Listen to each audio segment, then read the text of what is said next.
All right, so let's get to praying and let's get to Knocking it out. yes sir, yes sir. All right.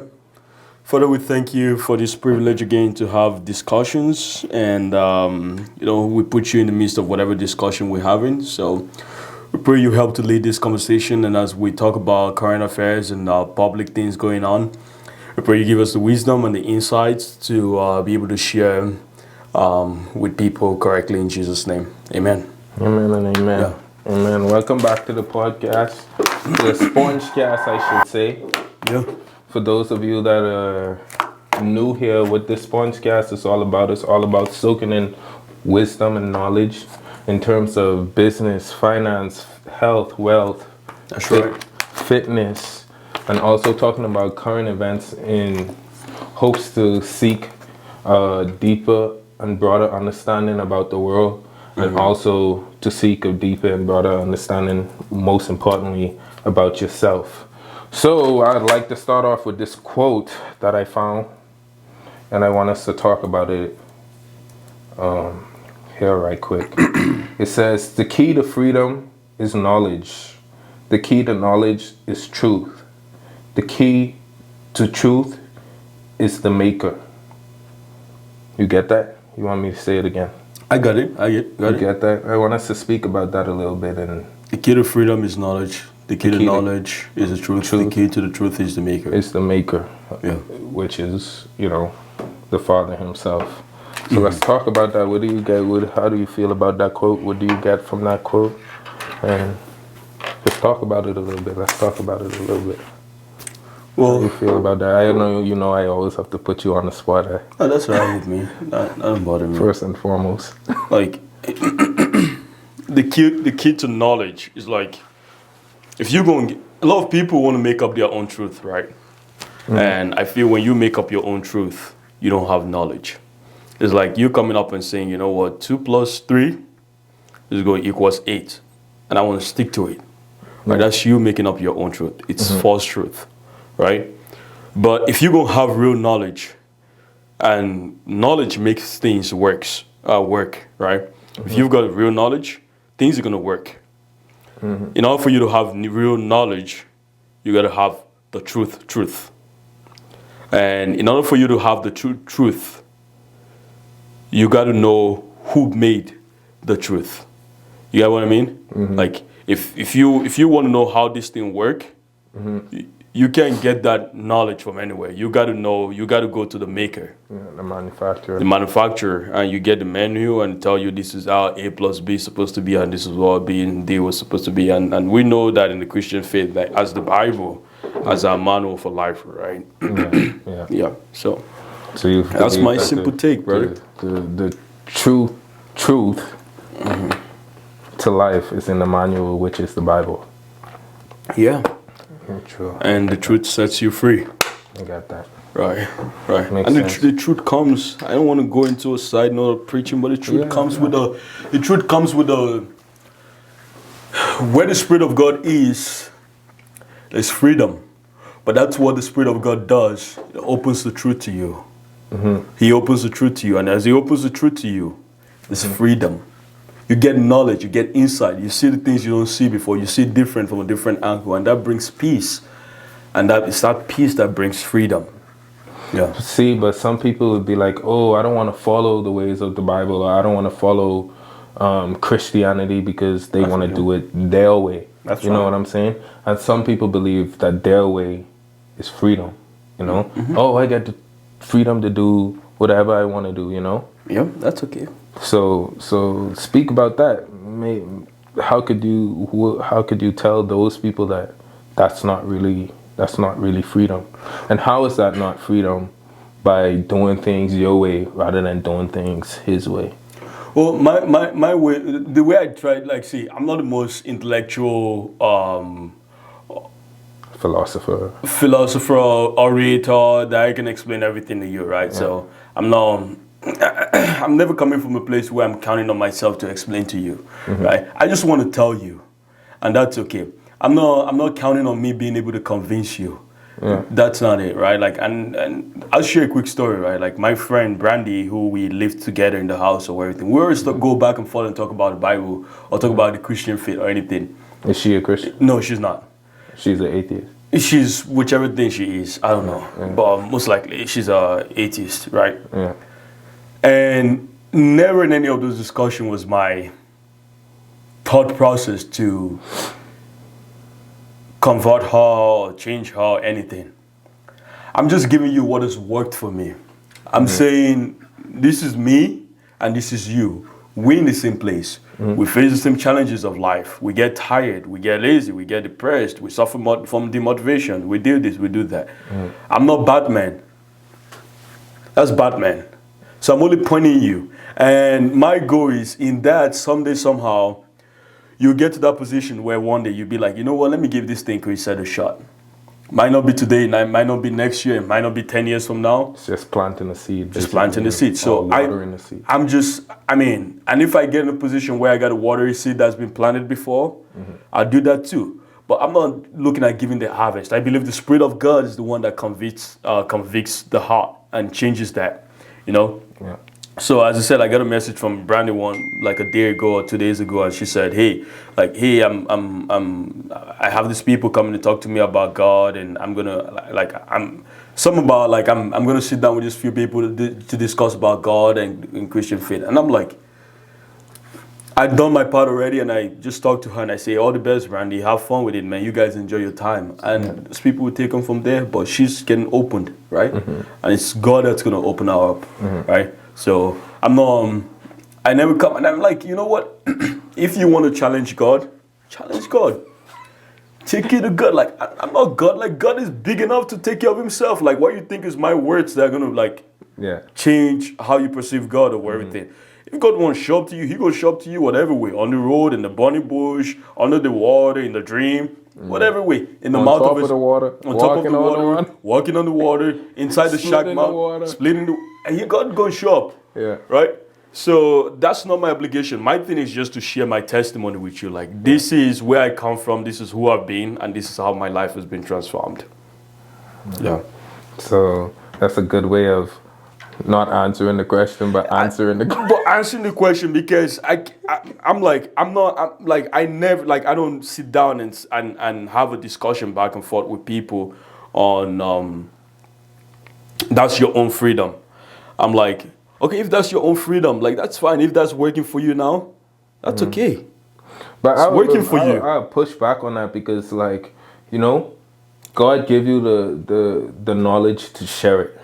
That's how I feel, you know. And to push back on that, like, if somebody was to come to me and, like, they're saying certain things, like, it's your responsibility to, you know, tell them that not disown them and say, "Oh, well, you're wrong," and point fingers, but show them the light. Show them, you know what I'm saying? It's your responsibility. I'll take them through scriptures. I will try to say what I know. But all I'm saying at the end of everything, I'm not counting on my own words. I'm not saying like, "Oh, I got to convince you." Like, I'm counting on God to do a supernatural work in your heart. I'm counting on the master to show himself. I will talk about the master. I will tell you, like, you know, why do you think you're free? If you think you're free, and why are you questioning it? If you're questioning it in the first place. And we'll go a little bit deeper. But after all my answers and all your talk and everything. But it may be not even them questioning it. It may be just like a discussion, like how, you know, we as bros, like, we shoot the crap a little bit. You know, we talk and we have discussions a lot. Whether it's about saying that conscientious ain't a word or if it's a word or not. You know, we get into a lot of different conversations and we go back and forth. So it may have come up in a, you know, and saying, "No, I don't believe that's true." You know, I believe that I'm free by having my own choice.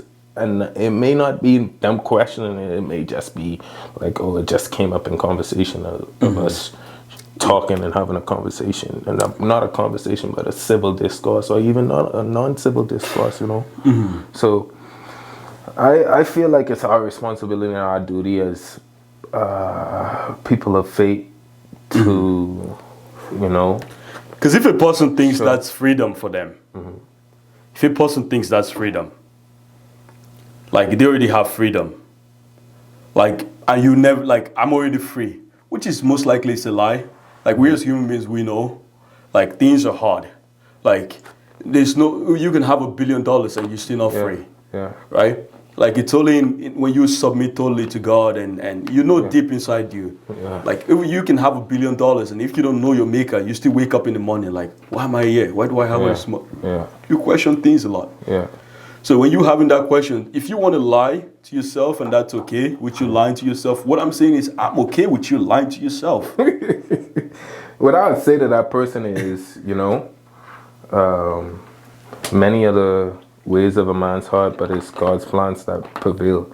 That's the true freedom. You know what I'm saying? His plans is, for your life is the true freedom. So as much as you want to do things your way, nothing's gonna work out for you. You're not living in freedom. But they're telling you, know? things are working out for them.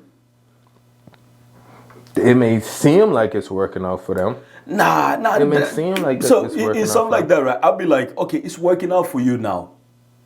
When you get to the point where it's not working out for you, Then what? remember you can always call Batman to come help you. Yeah. Remember you can always call Batman to come help you, Yeah. right? And that's just my take on it. Like, not like I just, and it's the same thing whenever I sit down with men's group or I sit down with people and we talk about the Bible and everything. Like, I'm just so wired to the point where it's like, I remember the place in Corinthians, in the book of Corinthians, where Paul said, you know, when I came to you, I didn't come to you with the wisdom of men or the orator of like really good words. Like, I'm not a psychologist. I'm not coming here to tell you about your personality and this and that. Like, to be frank, I don't know that. Where I come from in Africa, we don't got multiple personalities. Like EJT, DDD, like something like that. You know, ADD, no. yeah. And the thing is, most of the world don't understand all this right now. In very highly developed and sophisticated world like we're in. Now, people have risen to a very high intellectual level where they understand like deeper things when it comes to your mind and your everything. But when you're dealing with people on that side, which is where I come from, all these things don't mean none. Yeah. It's black and white. Yeah. Fire, straight up. You got power or you don't. How we moving here? What? Are you swimming naked or you got your pants on? Like, that's it. Like, so the guns on from day one. Well, that So, could be a bad thing though. But what I'm saying, it don't count there. Yeah. Your personality don't count. Yeah. Right? Like, you can't, and for you to think that's a bad thing, I think a lot of things are being hidden. For me personally, I think a lot of satanic influence be hidden in the back of personalities in civil war. It could be like, he's just talking that way, or she's just, and it's like, oh, that's the personality. No, that's not the personality. Yeah, but when I look, because it's the same with us, right? It's black and white. You know, if you go to somebody and say you depressed in the Bahamas, they're gonna be like, my guy, what are you depressed about? You know what I'm saying? Like, what even is depression? You know what I'm saying? And some people, like, I see that working out to some people to where they get so they don't, like, in the Bahamas, you don't really see that much people killing themselves, but you know what I'm saying? You see a lot of people in, like, they bitter, you know what I'm saying? Because we don't know nothing about depression and feelings and you know, they just bitter and it comes off like they come off rude to you or they come off back and you know, because they don't know how to cope with their feelings. Like I don't feel like in the Bahamas we do anything to where it comes to like therapy to help people. Yeah. And it could be a good thing and a bad thing. Everything have its yin and its yang, you know. Yeah. Because we don't see a bunch of people killing themselves because they depressed, but also we have people that don't know how to deal with their feelings because they may be feeling depressed. You know what I'm saying? Yeah. So I don't know. It's two different worlds. It's like everything. I'm just like which I'm a person of faith. I do enjoy sharing my faith on anything, but it's like I'm serious. Like if I want to share my faith, right? Like I totally like I surrender mentally and spiritually, everything. Like I don't count on myself at all. Like I don't be like, you know what? I don't want to offend this person, or I want to offend this person, or anything. I don't count at it. Like I just go into a different realm completely. Like at that point, I'm just a vessel. I'm just talking. Like I'm just a vessel. Like I'll give you like the last person, a friend of mine, Patrick. Like he asked us to like help. He did a charity work, and now in Darling we're there to help like with the work to finish things and clean up and everything. And when we got done, the lady there obviously like I know she's a very tough position or everything. But me leaving the place, right? I never really thought about that. But we had already talked and everything, and just leaving.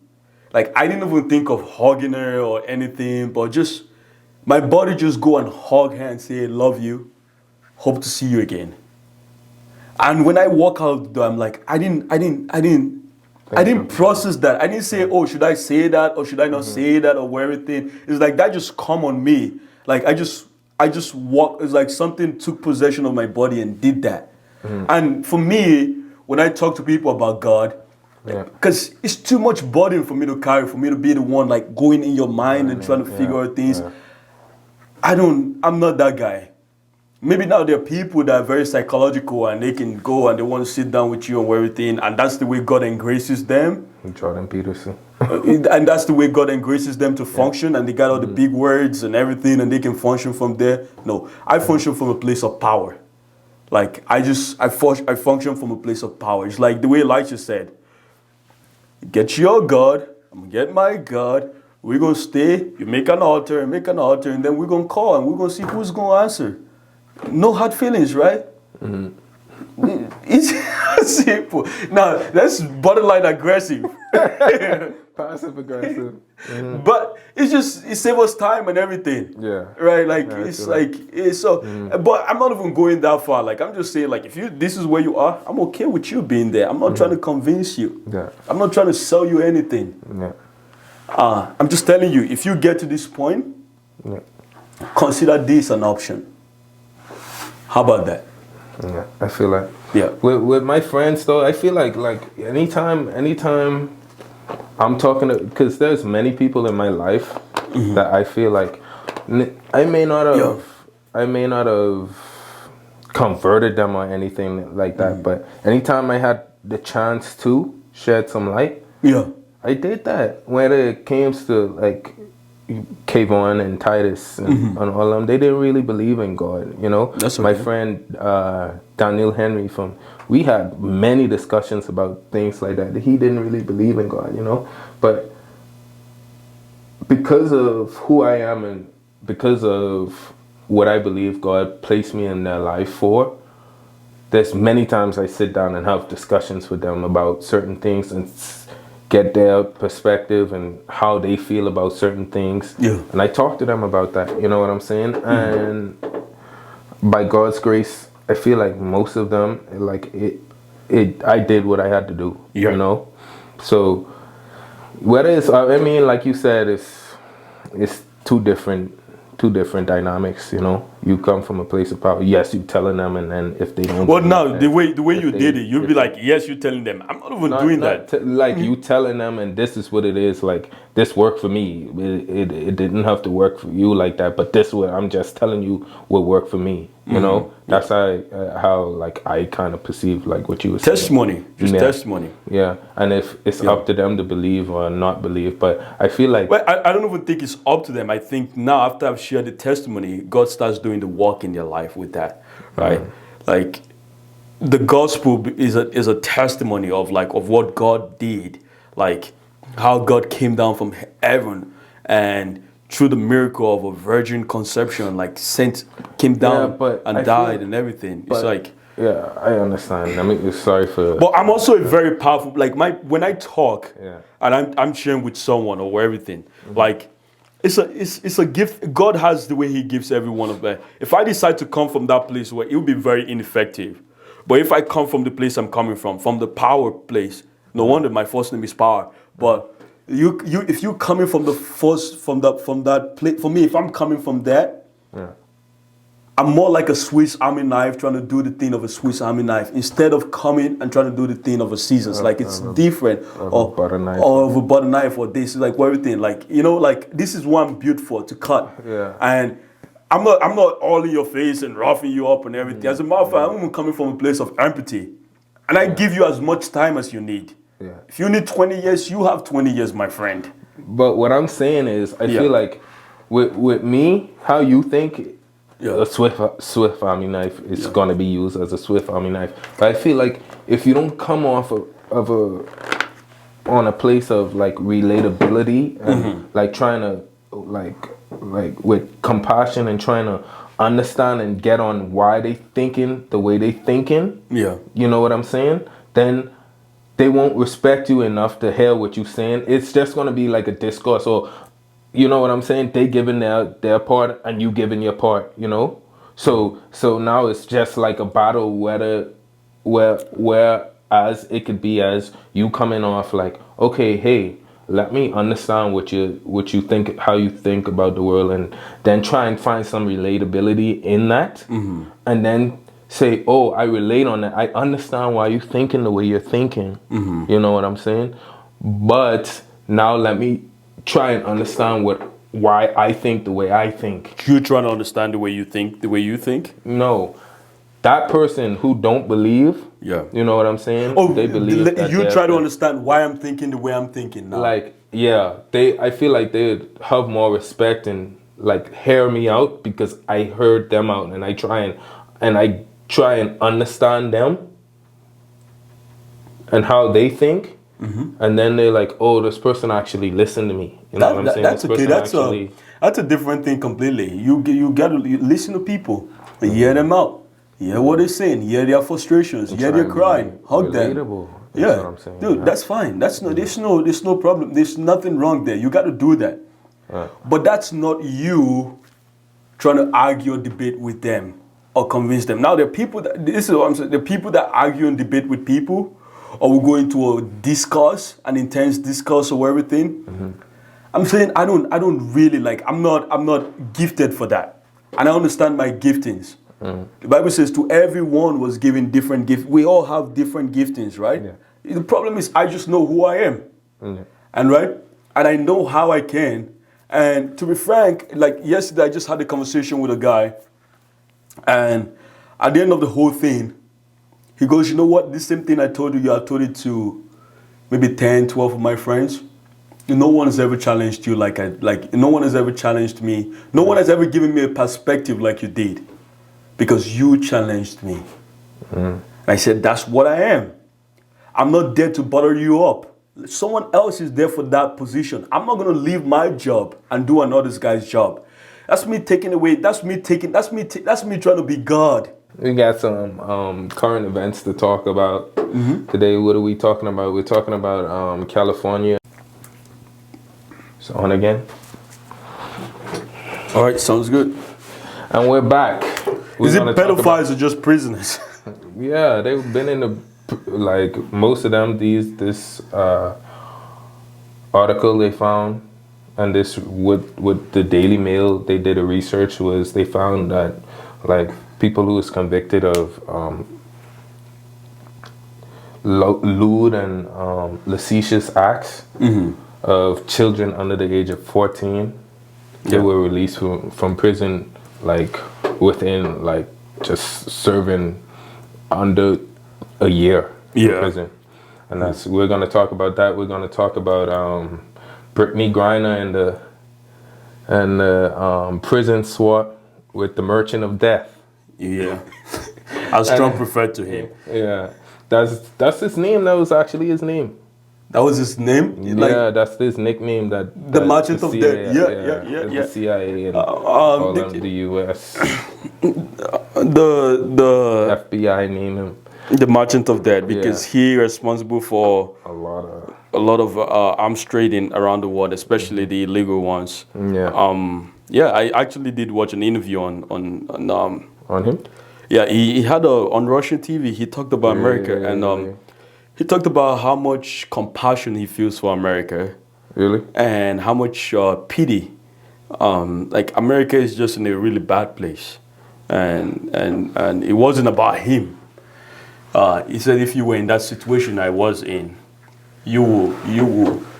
He said, I don't hate America. I have so much compassion for America. America is in a terrible place. The world needs to help America. Hold on, this was before or after? No, this was yesterday. recent? Yeah, he just did this interview. Really? Yesterday. Yeah. Because the lady I gotta interviewed watch said, that. "Do you have bitterness or anything?" He said, no, not at all. He said, I get to know the people there. He said, the prisoners I was with from small town, in small towns in the United States, he said, they don't hate Russia. They don't even know anything about Russia. We all have the same problems and this and that. But look at what's happening with America. So he started mentioning all the problems happening in America. Like this dude making it seem like he got there and he was like, oh my God. Like they put him in prison and he go, oh my God, I feel bad for you guys. After sitting 11 years in After prison. 11 years. Yeah. That is crazy. He said, I get to learn so much about the countries, the inmates, they teach me so much. But I mean, his English even became really good. Really? Yeah. That's something about prison, bro. Like, why every time you go to prison, you come out way more knowledgeable than... We get enough time to read books. In prison, like, people, even the stories, they say they learn more about people, like, Yeah. from people rather than, anything else. Because that's all they do every time, crazy. discuss, And work talk out, and- yeah. talk about everything. And they watch the news. They know what's going on too. Yeah, you have to watch the news if you're in prison. But for sure. And then we also are going to talk about these Twitter files that Elon Musk just put out there in the world. So let's get into it, man. We started with Russia's with this prison swap. Let's continue to talk about that then. Yeah. Since that's going to be the... And the lady, they said, look like both sides are very... The lady also, listening on her way back from Russia, the flight Brittney that came to... Yeah. BRITNEY GRINER, the flight that came to pick her, one of the air hostess on it said she introduced herself to every person on the plane. Said, I've never seen a person disrespectful, courteous, love a country, and all the good things you could say about a person. Mm-hmm. And it's just really hard to think she was left in that position. And because I feel like all two of them coming from a more grateful place than anything. Because bro, you got locked up in a but he done like 11 foreign years country. Yeah, but even him, he was supposed to spend 25 years. Oh yeah, I thought it was 14. No, it's 25. He was supposed to spend. So where did 14 came from? Huh? Where they said 14? I don't know who I said thought 14. the lady that was interviewing him said you were sent to jail for 14 years. Apparently, for 14? Yeah, apparently they've held him I think they held him in America for 3 years until they like indict him and then have him sent to prison. You know the way jail is different from prison. Brittney Griner did not go to prison. She was held in jail, right? So like this dude, I think they held him for like 3 years. And then they sent him on his way for another 11 years. It could have been. That's what I'm thinking. Well, he probably spent, but he was convicted for 25 years. Like he was supposed to spend 25 years in prison. So I feel like he coming from a grateful place, like he like I could have spent spent 25 years. And I'm free. Even Brittney Griner, because she's supposed to spend 9 years. 9? Yeah. She was convicted for 9 years and only spent a couple of months. But I want to get into... Some people believe that this was a very, very, very stupid trade. And some people believe that logically, it was a good trade per se.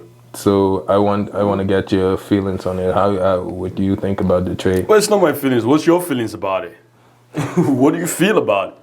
I just talk about it again. What do you feel about it? I don't know, because on one hand,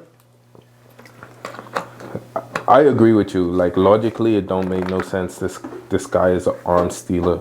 Mm-hmm. You know what I'm saying? He really caused harm to people. He probably provided guns for like mass destruction of a society. And then you get NBA celebrity, You know what I'm saying? WNBA celebrity. Yeah. Pretty high on the list there. She's a A-star celebrity when it comes to playing basketball. Yeah, but like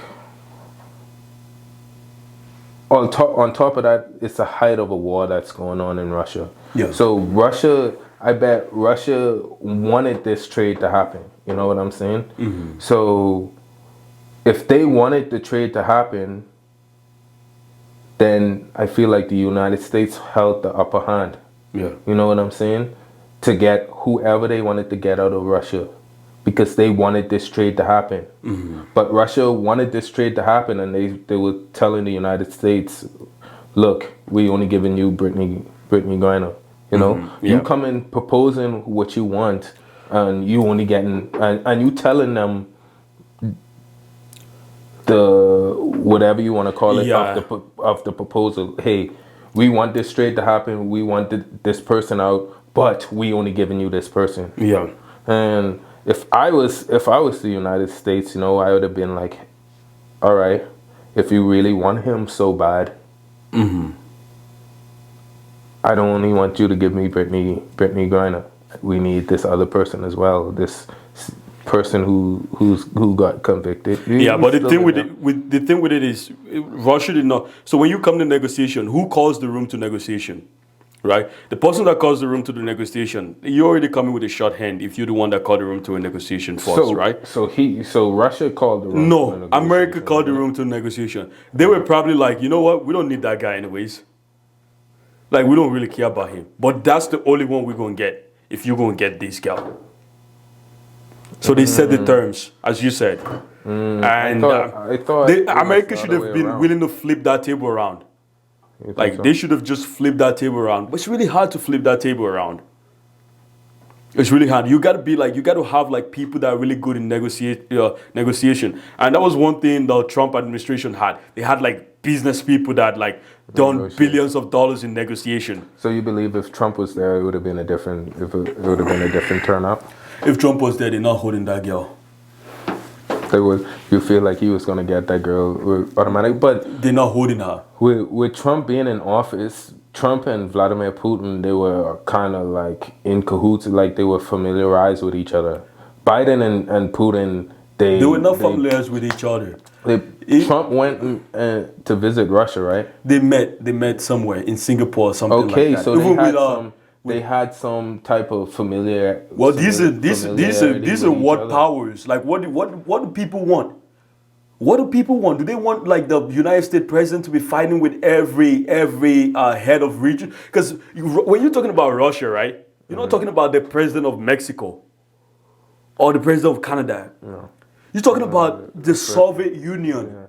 Yeah. These people used to be the most powerful nation in the world. All the aggression China is having towards Taiwan now, they didn't do all those when Trump was in power. They didn't do that, right? No. Why all of a sudden now they're having that kind of aggression against Taiwan? They've been talking all this while, but now they're flying jets over the place. They're flying fighters over the place. They're sending military surveillance over the place. Why are they doing that now? Like at times your enemy got to shoot a missile. Who was that? Who shot a missile? Rocket Man? Yeah. North Korea? Yeah. Was it someone shot a missile? It's not wrong. I think China's been shooting. I think it was North Korea, bro. What North Korea tested missile? China, somebody. Yeah, somebody. North Korea and China. You got to remember, China and North Korea, they share boundaries, right? So they kind of not partners, but they're partners. Yeah. In the sense that if you leave North Korea and you jump the fence and go into China, China will send you back in, and then you go into prison.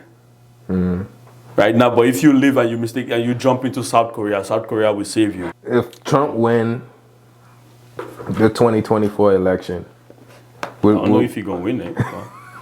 But if he do win it, what would you think would be a difference in if he wins it again in this war? And you think everything gonna calm down?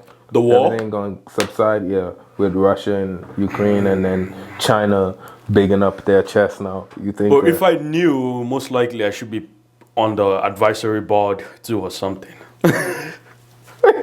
So you don't think what? But that's the goal, though. I want to be part of this, bro. I want to be the guy that's sending outside to go talk to these people, bro. I'm not even joking. Outside of it. I always tell this to my friends, especially Jared. Shout out to you, Jared, if you're watching this. I always tell him like I want to be like that's my goal. Like eventually everything. Like I want to be like an advisor to the president of the United States, right? I can sit down with the president and break that down and say, hey, if America got to do this, if they got to help, if they want this is what. Like help with the negotiation, you know. How when the president go to negotiate, they got a bunch of people sitting down there. Some Yeah. You want to be one of those people sitting there. yeah, feeding the information from the back. Like, sir, I think this is the move. Like this is what's happening. Yeah. Next topic. Yes. About these pedophiles and these pedophilias and these nasty people. Yeah. So California. the Why did article reads Why here- did they decide to release them? The article reads here, California released thousands of pedophiles less than a year after their conviction.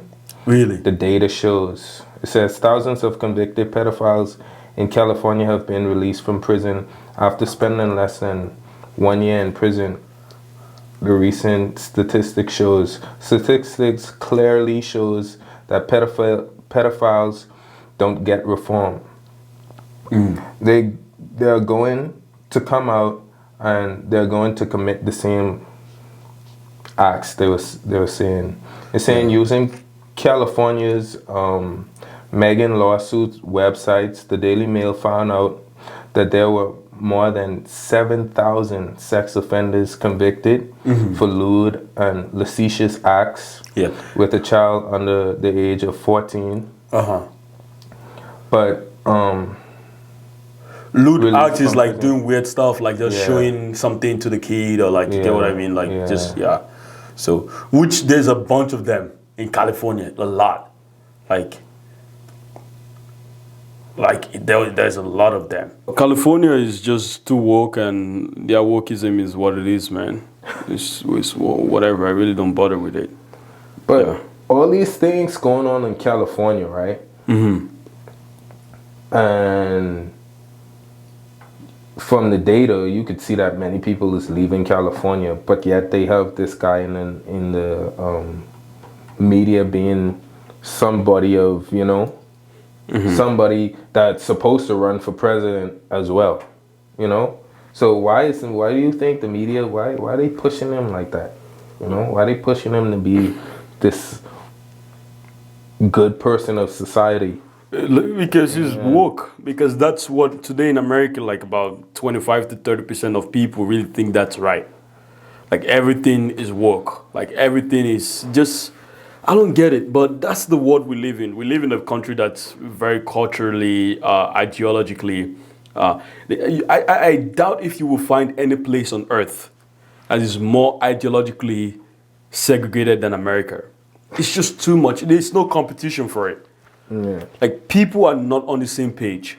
That's why. In the family, in the church, in the mosques, people are just not on the same page. Like, and I think the more people get smart, the more stupid people get. He's so smart that they stupid. Yeah. I believe too that this is such good time because America is so privileged that they have nothing else to talk about than stupid stuff like, oh, you shouldn't be. I feel like you shouldn't talk about this or talk about that. Like they finding problems. They were so, you know what I'm saying, enriched and not having any problems. And America, the number one place to be. You know what I'm saying? I fall for it. I'm here.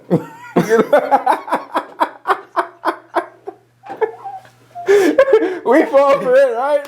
So this nigga an empty dream, empty basket. Well, I mean, it is still the thing is any camp you want, you can find camp. I said like this country you have the most dumbest people alive, and in the same country you have the most wise people alive. It's the worst combination. It's not supposed to be happening. Like this is such an absurd place. It's such abnormality. Like it's not the norm. It's abnormal. It's like a fool can be living next door to a wise man. It usually don't happen. It's not normal.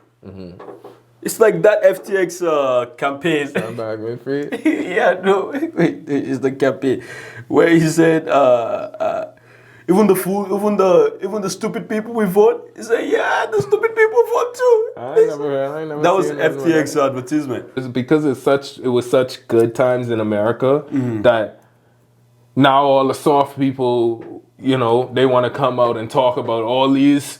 Oh, I don't believe in this and I don't believe in that Yeah. because they so blind to the hard times, and now it's gonna evolve into hard times because of these soft people. Yeah. You know what I'm saying? You're talking about the Twitter thread. Oh, the President Biden. On what's going on, yeah, with Hunter Biden. Yeah. So Twitter released. By the way, fantastic job by Elon Musk, I should say. Yeah. You think he's doing a good job in Twitter? You think Twitter is gonna survive this? Yeah, like I believe would Patrick that David said. But first, let's get into the story first, and then we could jump into it. Okay. So Twitter released some files that Elon gave to this, I forget his name, this journalist, and this journalist released a thread of where it had some documents that 2020 elections have been kind of, what could I put? Not rigged, but there was disinformation going on.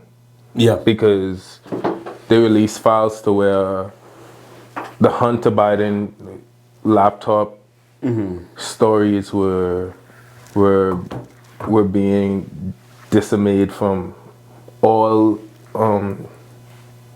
How can I put this? It was being canceled. I could put that in modern terms. From all Twitter accounts. So if anybody was saying anything about that conspiracy in that time where it was the 2020 elections, they were being canceled from Twitter. Yeah. Things was getting taken down. Yeah. So it just basically showed that big tech was working with The Democratic Party. Yeah. Politicians. Politicians. Both sides actually showed. Yeah, it showed that both sides, but as we know, Twitter was like 95% Silicon Valley is 90 some percent Democrats. big tech. So obviously, we know they played a hand in that 2020 election. That's right. In the outcome of it, But do you think that if this story was released, right, and they wasn't canceling things from that, you think that would have made a big difference when it comes to the election? Oh yeah. Yeah, I don't think Biden has enough draw to people to be able to like cover that up that quick. That was 11 days before election, right? Yeah. That would have like drained the election totally. Like that would have flipped at least maybe 5%, and that 5% or 10% would have gotten Trump the leverage on this side. But if that had come out, that would have been a mess. Like the whole picture of this dude doing cocaine and everything, and sex pictures and all that, like nudity pictures. I'd be like, and this is the dude campaigning with his father or everything. Like it's like, well, but also to be frank, like you really want to ask me, like I really thought about it. I really don't think it would make any difference, and I'll tell you why. And I'm probably playing the devil's advocate in this, because during the meat of the election, Biden had come out and said, my son is not well.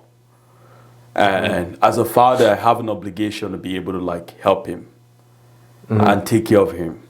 That would have hit the heart of people, though. Exactly, right? It did, though. So it did, right? Because everyone knew this guy was going through, and he's going through something. Like he's not mentally stable, right? Whatever hardship he had been or everything. And he said he was doing everything and to help his son, and that's his job as a father. If this had come out, I think he would have just been like, this happened years ago, my son was this or that or everything. But now, if the dealings with Ukraine had come out and everything, then that would have flipped it. But only God knows how many more they got. Yeah. And they're waiting to bring it out. They're waiting on when it's needed to be brought out, they bring it out. I watched this little clip of Patrick Bet David, that's our guy. But Shout out to PBD! for real. But he was talking about how And Adam. how Elon Musk and Twitter is doing more in investigative journalism than any news broadcaster like CNN, you know, NBC News, Fox News, all them guys. He's saying that Twitter is doing a better job when it comes to journalism than anybody, and he's leaving it wide open for anybody, you know, whether left or right or in the middle or up or down. You know what I'm saying? So I feel like he's doing a good job. Respects to you, Elon Musk, and I feel like you should continue to do that, you know. What are you doing? Yeah, I feel like this is a good space for America. This is a good thing for America, and I feel like this has been long in the making since the wokeism started. Yeah. You know? Yeah. So the more woke people could have things to say, and people could challenge them on that, rather than them saying something and nobody challenging them on So, that. you know the way, and this is just, it's a problem. It's a problem. And it's going to keep being a bigger problem. The more society gets advanced, the more people get educated, the more they can express their opinions in educated version. They can logically prove their points. The more it becomes blurry to know who's right and who's wrong. Like, why would you say 1 + 1 = 2? What if the one is this way and the head is facing that way and that one look like 2? Can't you just call it a 2 and make the answer 3? People are getting people are too educated, which is a good thing. This is just the consequences, the adverse effect of high level of education. And we're going to keep suffering it, and that's the way it's going to be. Yeah, but the more educated people are... You think they'll make a more educated decision? Yeah. No. But because Elon, like this, what I'm saying, Twitter is making it, you know, let's hear from this person and that person, you know, and then you make your guess on who you think is right based off of how you feel or your experience in life. Yes. You know what I'm saying? Yes. So that is good. That's a good thing. So I don't feel like it's because the more educated they get. I feel like it's because the more educated they get and one side is holding the biggest mic, you know, and then the other side is being shunned away from talking. Yeah. Now everybody think that, because he's holding the mic, you know, we should believe that. Like, but that's the way the else. world is, but you wouldn't know. You wouldn't know because people want you to believe they are right. And the sad thing about humanity is we will go to the extreme to make you believe we're right. And that's so sad. And you think you're playing a fair game, but it ain't fair. And that's what we saw very quickly with Twitter. They took Trump away from Twitter, and after that, they went on to flip the switch completely and made it like 100%, almost 100% negative news on the Republican side, and nothing negative at all came out on the Democratic side. And really, thank God for Elon. For real. Yeah. For real. Yeah. For real. So we're gonna wrap this up here. If you guys get any knowledge from this was a good one, bro. It was. You sure? Think so? Yeah. I feel like that was a good one. Yeah. If you guys soaked in any knowledge from this, I ask that you share your thoughts and how you feel about this conversation or whatever the topics we talked about. You could put it down in the comment section. Don't forget to like, comment, subscribe, hit that post notification bell for when we drop the next video. And please, please, please, we would like your support here as we grow this Spongecast. So thank you guys for tuning in. If y'all make it this far, and give us a thumbs up, man. We'll see you in Mr. Dress Nice. Should see you in the next one. What? Let's sign out. That was a good one, bro.